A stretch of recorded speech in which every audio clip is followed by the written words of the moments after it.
Hello everyone. Today's book review is going to be about Power Living, Mastering the Art of Self-Discipline by Michael A. Janke. I don't know if it's Janke or Jank, so I'm just going to say Jank. This book is one of my favorites. I first found it at the library that I used to work at, and as I was halfway through, I said, I have to buy this book. This book is amazing. I love books about self-discipline. What I also like about this author is that he signs his books. Like, he signed the one at the library, and then when I ordered one, he had already signed it too. So, yay. So anyway, the author, this book was published in, I guess, 2000? Yeah, 2000. The author is, I don't know if he's retired or if he still is, but he was a Navy SEAL. I'm not patriotic at all, but I do admire how disciplined the Navy SEALs are. Like, or anybody that's in some type of martial training or military training. I love how disciplined people are. And that is why he wrote this book based off of the Navy SEAL principles of discipline. So he doesn't just go through like your actions. He explains like what the 7 golden traits of self-discipline are. And I'm going to read you the 7. Successful time management, mastering moods, master your mouth, because I have my potty mouth sometimes, physical discipline, financial discipline, perception, control, and character strength. And he uses these examples and goes throughout the book to prove his point. He also uses an example of how lack of self-discipline doesn't just affect you, it can affect the next generation of people. So there was one example that he used of Max Jukes and Jonathan Edwards. Of course, this book has like, even though it's like about discipline overall, it kind of has a Christian twist to it. I don't know how I end up with like Christian twist book, but I do a lot. So if you're not comfortable with kind of hearing about the Christian faith or God, then just override it, because this book is still pretty good. But Max Jukes was an atheist who believed in the abolition of law and rules. And Jonathan Edwards was preached about... No.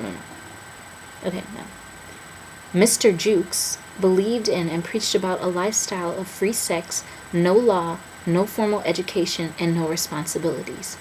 Jonathan Edwards was known by all as a disciplinarian, not because he disciplined his children harshly, but because he was a self-disciplined man.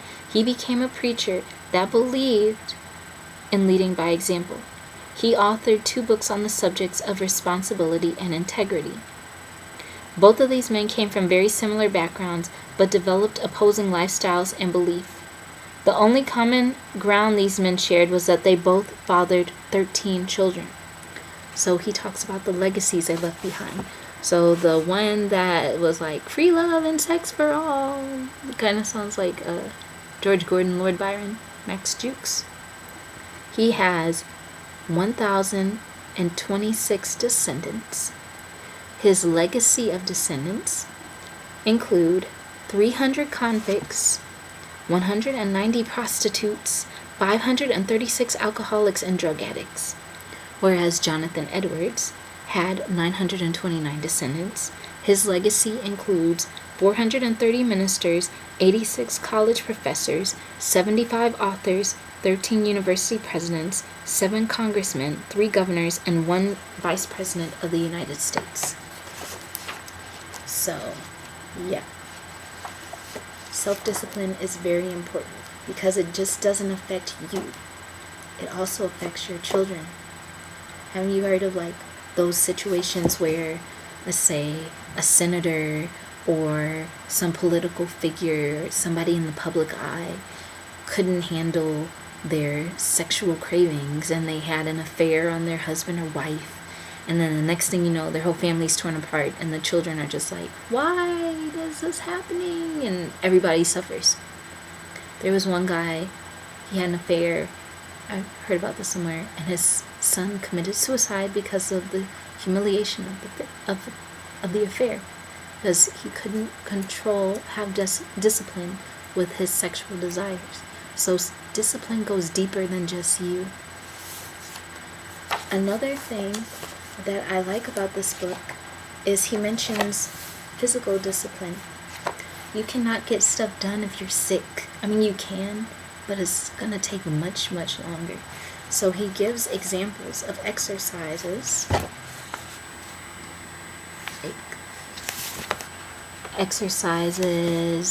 More exercises, so that you can stay in shape. When you are physically fit, when you are physically healthy, you have more energy to dedicate to your goals. You have a longer life on earth if something doesn't happen to you, to dedicate to your goals. You also have the physical energy to take on more. You have a happier lifestyle on average. Whereas when you're sick, you feel weak, you feel down, you feel depressed. And I know this because last year I was sick. I was sick like 7 weeks. And all I wanted to do was work on my goals, and I couldn't get out of bed. I couldn't stand. I couldn't do anything. And I just felt like a complete failure. But I digress. He also mentions financial discipline, and hold on. Oh, he mentions food as well. But the whole spiel of financial discipline is that you need to save your money. You need to save your money. You need to invest your money wisely. Because if you're broke, things take way longer than they have to. When I was broke, I didn't have the internet. I didn't have the things I needed to do the things that I needed to do. I couldn't order my books because I had no money. I couldn't buy art materials because I had no money. I couldn't buy the food I wanted because I had no money.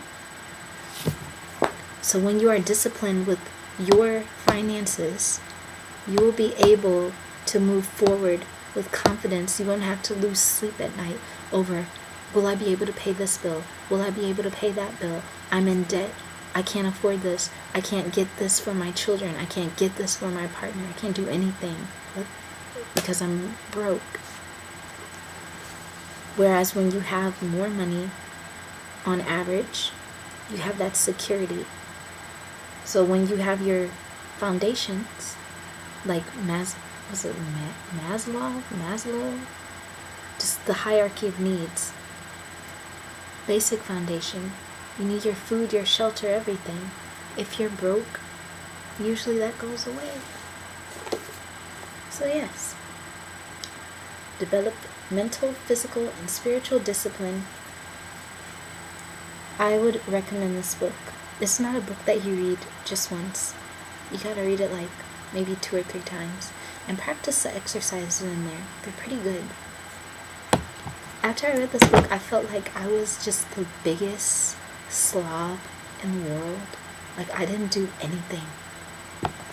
I felt like, wow, I don't have any schedule. I haven't even managed my time. What the heck? I haven't even managed my words.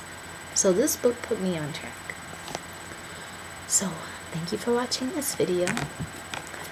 If you want to get this book, it is on Amazon. And happy reading. Bye bye.